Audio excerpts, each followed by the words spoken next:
welcome to the Roundtable. Today we are taking a look at a very serious issue, at the discrimination between caste, color, creed, gender, of course, at places of work. This, of course, is taking off from the controversy that was highlighted by Kerala Chief Secretary Sharda Muralidharan, who called out the discrimination on basis of her color and gender. She condemned remarks made by a colleague that talked about her skin. She is dark-skinned and said her work is dark, whereas her husband, who is fair-skinned, his work is fairer. So the comparison is not just skin. There is also a mindset at work over here that says people who are fairer, good-looking will perform better. Dark-skinned people are ostracized and castigated. In fact, she went on to write on a Facebook post, I think, which made a lot of sense. She talks about black. Why is black vilified? And says black is the color. It's the essence of kajal. It's the promise of rain. It is the dress code of office and for the luster of evening wear. So she says, let's learn to love our own blackness, but we should also learn to love every skin color. Even in today's age, why is this discrimination prevalent? Joining me on the show is Namita Bhandare. She is a columnist for the Hindustan Times, where she writes Mind the Gap on gender and social issues. In fact, she was one of the first to highlight this. Shailja Chandra, she is the Delhi's first woman chief secretary. And Reena Dhaka, she's one of the pioneers of Indian fashion designer, one of the first really in the field over here. But Namita, since you in a way was one of the first to take note of this controversy and the remarks, so can you just set the stage for us as to what? So it's exactly how you summed it up, really very brilliantly, if I may say so, that somebody made a comment. And obviously this comment was, to use a very Gen Z term, very triggering, because across the board, people instantly responded. First of all, on the assumption that dark, not dark skin and the associations of fair and lovely, yes. I use the expression deliberately. And second is, why would you be commenting on a professional woman's looks at all? Yeah. And I find that in this day and age, we're in 2025, even if it is meant as a compliment, somebody comes to you and says, oh, you look so young, you look like your daughter's sister. And I don't know what to say. It's so inane. You please talk to me about my professional work. And I think Sharda Muralidharan's professional career, her CV is brilliant. Kudumba Shri, and she's been with the National Rural Livelihoods Mission. She's served in the center. She's served in a very progressive, this is Kerala, don't forget, is the #1 state for gender in India. And yet, the topmost bureaucrat is being subject to this kind of blatant colorism and the completely superfluous need to comment on the way she looks. It's not relevant.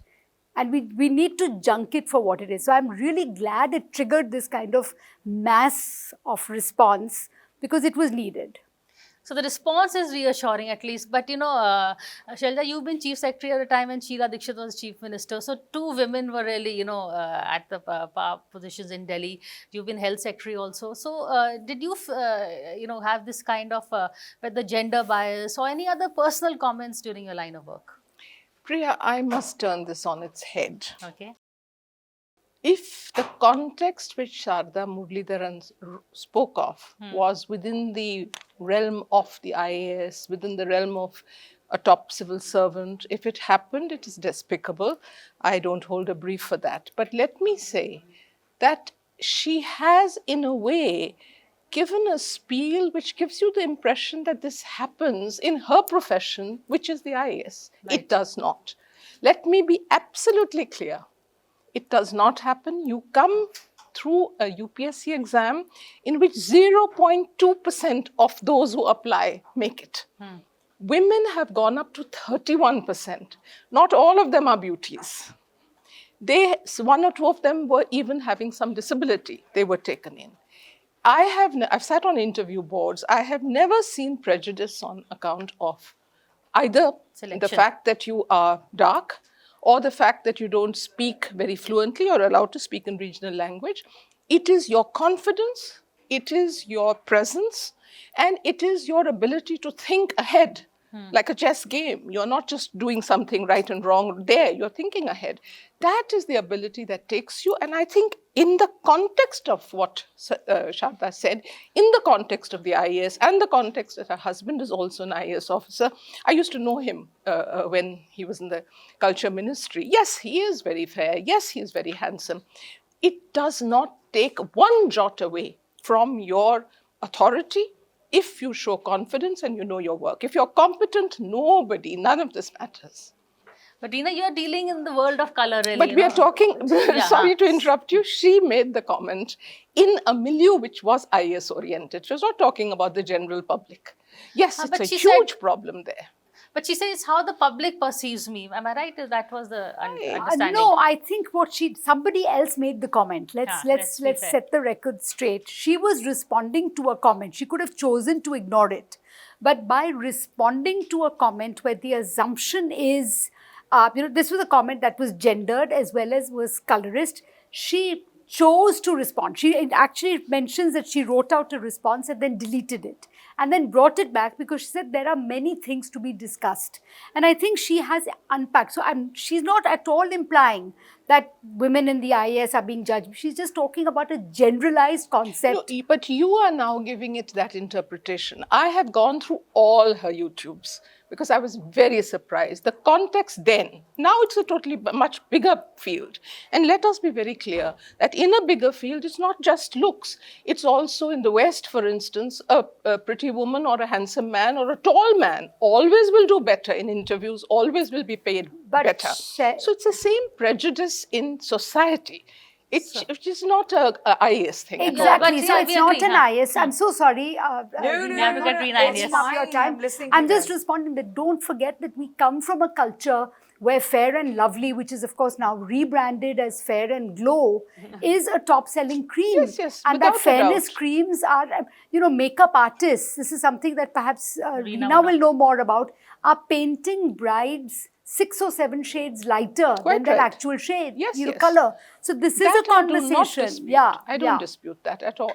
So the color, that's what I wanted to bring Reena into this conversation is color an issue? Not just of course, the skin of the person, dark skin, fair skin, but even in terms of clothes, do they feel that? I mean, black is beautiful. We all opt for black rather. It's also slimming. It's also slimming. So Reena's bold, she's wearing white. So, is there a... Yeah, so irony is not lost here. Yes. So, yes, fashion is one of the places because the early years of fashion in India were, say, the 90s, where we started doing catwalk shows. And the models were mostly brought in from Mumbai or because we got the better models there. And the better models were mostly the girls who were either from south of India or the Ghats. And they were tall, and they had these beautiful body structures. So in fashion, actually, we were looking out for the darker girls. They were sought out much more than the fairer girls because in fashion, in film industry, when they went, the same actor, the dark-skinned actor, when she transitioned into a famous film actor, I was myself quite shocked. They've chemically peeled all their skin to become a part of the film industry because it's still not 100% acceptant of a very dark beauty. But in fashion, dark beauties were always loved. So we had the famous Naomi Campbell, who's now a legendary model when she came to India. But the early years were full of prejudice. I'll narrate an incident if there is time. Of course, yes. Okay, so when Naomi came to India, I remember I was obviously very young, so we were going to a wedding. I took her to an Indian friend's wedding. And so she wore one of my saris and we went to Bukhara in ITC and there was an Italian friend in common with us. And my God, at that point, the press hadn't released her name and thing. I could hear them say that she is a dark-skinned woman, so on her face, they were, their first thing, they weren't interested that she's beautiful and she's a supermodel, but now, of course, her legend is big. So, but yes, in India, from our parents to our families to marriages, the color of the skin is an issue, but in fashion, it's one field where we love them dark. And we still do. And the darker they are, the more they are kind of considered beautiful. And the makeup artists actually create a kind of a glow where it's good for darker skins. And one of our first makeup artists was Ambika Pillai. And she is from Kerala. And she had created makeup and base specially for the darker skinned Indian models. Many jokes behind the scenes and the stories. But yeah, fashion is a supportive medium for the dark so far. But Amita, the issue is that it's a mindset that was reflected. This, which is that even today, when a comment like this happens, I don't know if we hear this in the whether it's said in this classrooms, schoolrooms, is dark still considered a slur or a? Of course, look at the words we use, not just for dark-skinned people. I'm not going to repeat those slurs, but for people from the Northeast, people from the Far East. We use these slurs, and Indians themselves. We are very careful about framing ourselves as brown. Yeah, not God forbid black. Yeah. So that there is this bias, and it's the first thing you will ask when a child is born. Of course, first should be a boy, and second should be fair. So even a girl will do as long as she's fair. And of course, there's a lovely ad. I'll share it with you. Where this shades of brown. We're all shades of brown or black, whatever you want to call it. We are not white, but it's not just India. It's also all over Asia. It's in Africa. The sale of these creams, and no matter, there have been, Nandita Das ran a campaign and so on. So there have been these few, but it's not enough. We are obsessed with skin color. Michael Jackson, he became white. I know that when he was saying chemical peels, I was thinking of him. But as much as recently I did a small YouTube show, political chessboard. So I had a chessboard and I said, look at parliament through the chessboard. And I had the government on one side and the opposition on the other. And it was a camera angle. So the government, I moved that pawn first, and that was the black one. So someone said, tumne government ko kala kar diya. So see, this also comes. That was one of the feedbacks I got. So black is still, color of corruption, and white paper is the clean chit paper. So these are words that we've inherited. But something on this, and also being a woman, has that been used against you anytime? You're widening it to being a woman. Also, yeah. But if you want to also comment on the black first. I want to talk about, as Reena did, two incidents. Which we had a tribal officer. She worked directly under me, and we had a health secretary, and who later became chief secretary at Delhi also. He was from the non-reserved category, from the reserved category. I won't say which one. Both of them shone and were taken very seriously. And this woman took on Mr. Antule, who was known he was the chief minister of Maharashtra and then Union Health Minister. He was quite a bully. And she took him on. It's her confidence. Nobody could play around with that confidence. So I think that it's not necessarily a color thing in the government setup. And your colleagues also will never try and be funny with you on this issue. Never. It is only if you are flipping your eyelashes, haven't done your work, you're giving excuses about ghar mein ye ho gaya, ghar mein wo ho gaya, they'll walk over you. But that happens in every profession. Yeah, and that is also the gender card more than the color card. Yes, that is also something. But in terms of gender issues, of course, here again, I think women are more in demand than men in your world. But is there some discrimination, or is it an advantage being a fair woman versus or a dark woman versus a fair boy? So it's professions. So in fashion, at workplace, I think it doesn't matter. It's fairly acceptant. It's probably a more tolerant field than others in India because the young are involved and they are very happy to be even with the workmen in that category. But I do, of course, being an Indian, I'm very well aware of the fact that even my own mother, when my one son, a little darker, and my other son, a fairer son, she was scrubbing the darker one, trying to turn him into a fairer one, ki dhoop mein jaake you've gone so dark. So it was significantly important to my mother. And my brother is in fact the opposite. We told him to open a solarium in India is a very bad business model. Yeah, that's true.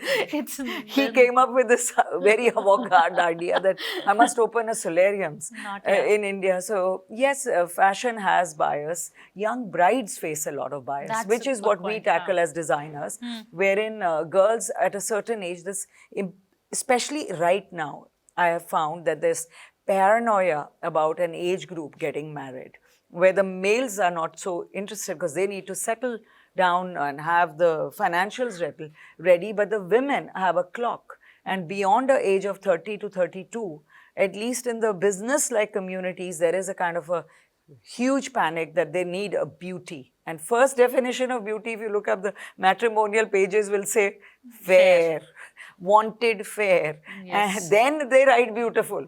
So beautiful is a state of mind. Who is there to define that boundary? Every person has beauty in them.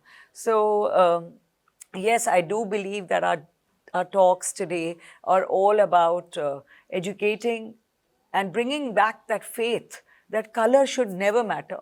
And we as a country should try and change within ourselves to not have that judgment constantly about their color. So I'm going to take a break and come back and take a look at the mindsets, because as Reena said, optics do matter, and there is even in this controversy that came out, the post by the Kerala Chief Secretary, that if a person is considered fair, he's considered to be a better worker or she, rather than a dark-skinned person. So, the optics of how you come across or how you're perceived are also something we're going to be taking a look at after a quick break.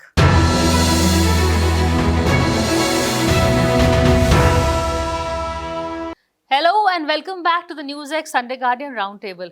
We are here discussing the politics of color. Really, that's what it's come down to. If you look a certain way, if it's not so much your performance, rather than first thing that comes to mind is the presentation. And unfortunately, Namita, presentation is being fair. Fair means lovely. Fair means a dark-skinned person will shakki nazar zyada udhar jayegi, even if you just look at the optics of it.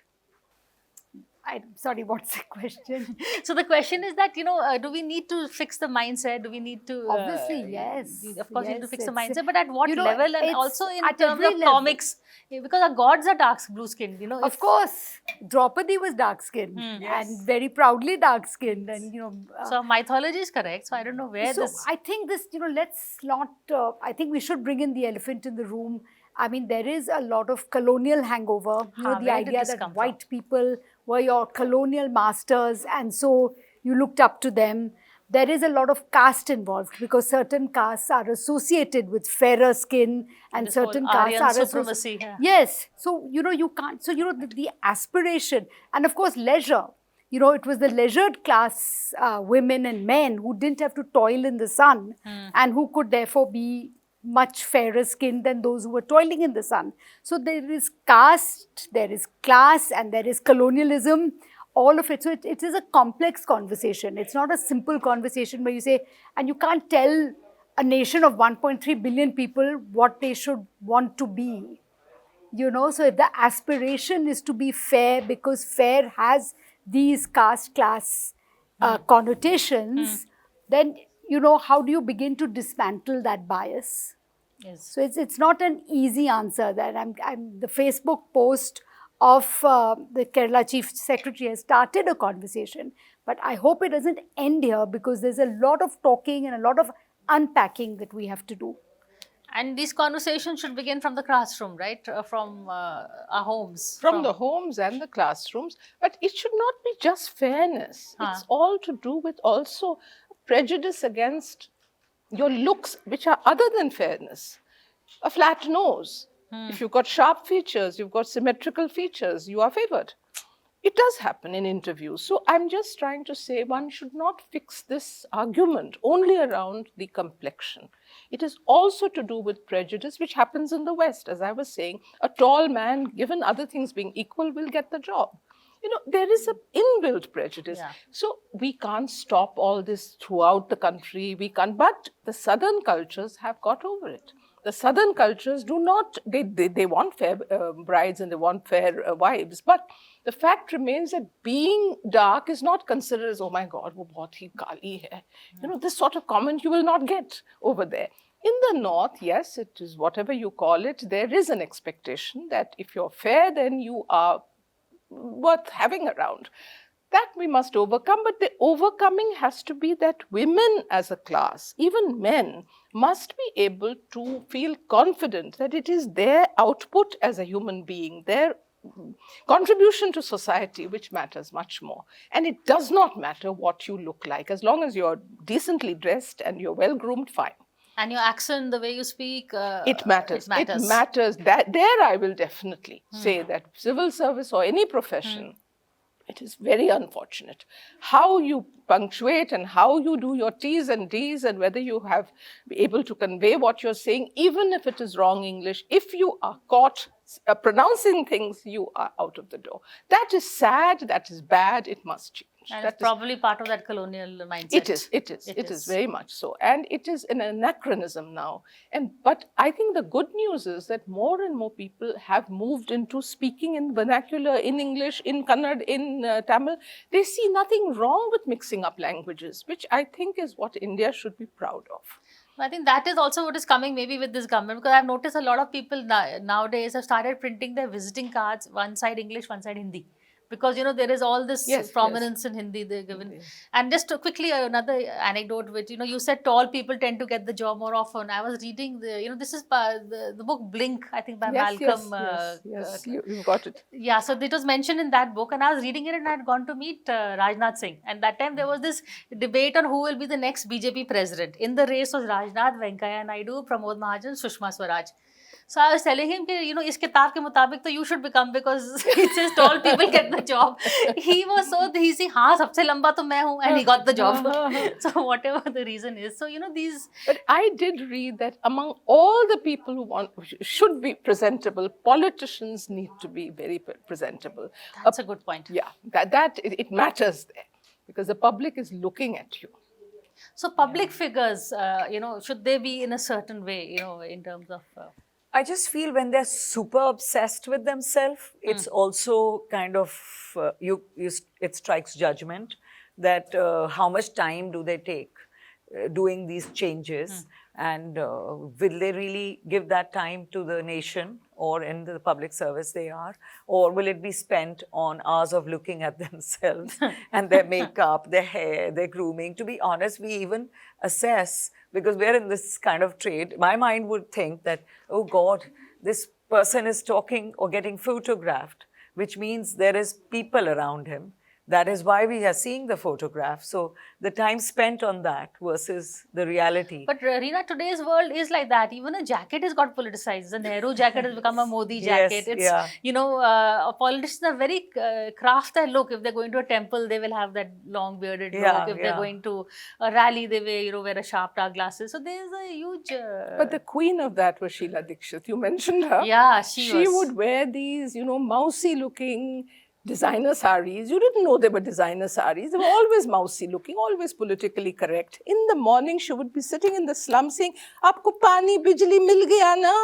By the evening, she was with the glitterati of Delhi. Correct. In some very, very posh place, and the same designer sari. She had not gone home and changed, but she carried it off. Wow. So there was a That's plan the key. to her day spent that she will be able to transition wearing the same thing in a very tough environment where clothes, you can attract dust or they can get crumpled, to going to an evening. Yeah, so that is smart, intelligent planning for a working woman, I would say. I mean, and to carry it off, very few can. Yeah. You know, we've had a home minister who changes kurtas Oh, yes. 5 times in between. We had a joint secretary in the defense ministry. I was young and I was working with him. I found it appalling. He used to go behind the screen, look at his face in the mirror before he went to call on the defense secretary and do his curls up like that.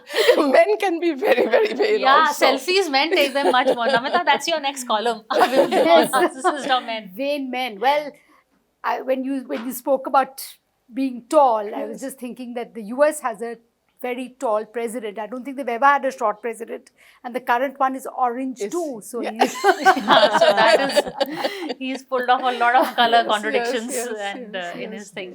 Right. So do politicians come to you in terms of looks or for dressing up, or is there a certain style? what I like personally about politicians is when they can be real. Like as somebody who's not, as just somebody who's a part of the country.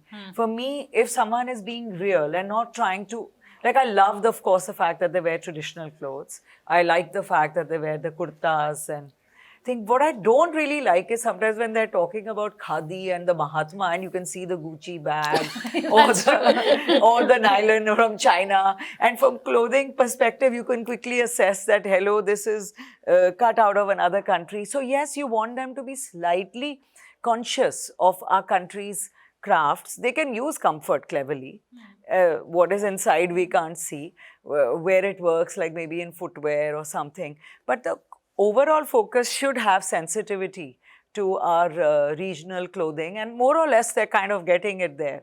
They are, because Yeah. I just wanted to just comment that, when a politician dresses up, they're sending a message. yes. So, you had the very bizarre visual of Mamata Banerjee jogging in Hyde Park in her rubber chappals, which she yes. always wears. That's her staple, because that's the statement that she's making. And then, of course, you had Indira Gandhi and her beautiful handloom saris. And she did a lot to promote that, that craft. So, but, when you talk, coming back to the idea of beauty, when you talk of it, and I think one of the big tragedies, it's not just fair and dark and sharp featured, it's that we've, unfortunately, in this age of social media and globalization, there is a standardization that has come in. So, that dark, dusky, sexy kind of, kajal. The ones we use. Yes, the ones you use. Yeah. That look is no longer, now you want everybody to have the same body shape. Even if it's not in your genetic DNA, Indian women are never going to be tall and statuesque. I'm sorry if I'm mispronouncing that word. Now you made me conscious. You pronounced it fine. Correct, yeah. Okay. So, so this kind of, when I look at some of these young Bollywood actresses, they all look the same. Hollywood as well. Yeah, but I'm talking about our factory milieu. production. Whereas you looked at a Madhubala and you looked at a Bahidar, you will never forget those faces because they were so individual. And I think that is the tragedy, this kind of standardization of beauty. Who decides? And we all aspire then to that same goal. That's true. In fact, we did a show saying who says size 0 is normal. In fact, I think Reena was on it also, where we told designers stop making size 0. And both she and the other But designers now our said, clients are becoming size 0 because they have so many things to eat. And they're all having access to it at their doorstep. so much for the fight for plus sizes. But on that note, this has been, you want to say something in the last word? Oh, I have many last words, so don't get me started. We would love to listen to you. Yeah, It's fantastic. I'm sure Roundtable doesn't want to listen to all that. No, Roundtable is going to call you again. I'm so glad we persuaded you to come today, and we hope to have all of you back again soon. But for I'm now, very, very clear that you must professionally, after retirement, I did get opportunities to work in the private sector on boards of companies. I've also, with the media, thanks to people like you, in my early days, I used to go a lot after retirement on TV. I stopped when I was being interrupted by anchors. You don't do that, thank you. So I would only say that neatness, well-groomed look and confidence carry much more in every profession rather than the chitta gora, the skin color. It doesn't matter that much. But being untidy, being unkempt takes away marks within minutes. that's a good note to end on. I think that's a good advice also for all of you watching this show. So come back for more because we're going to have the same guest back again soon. But for now, that's it. Thank you so much.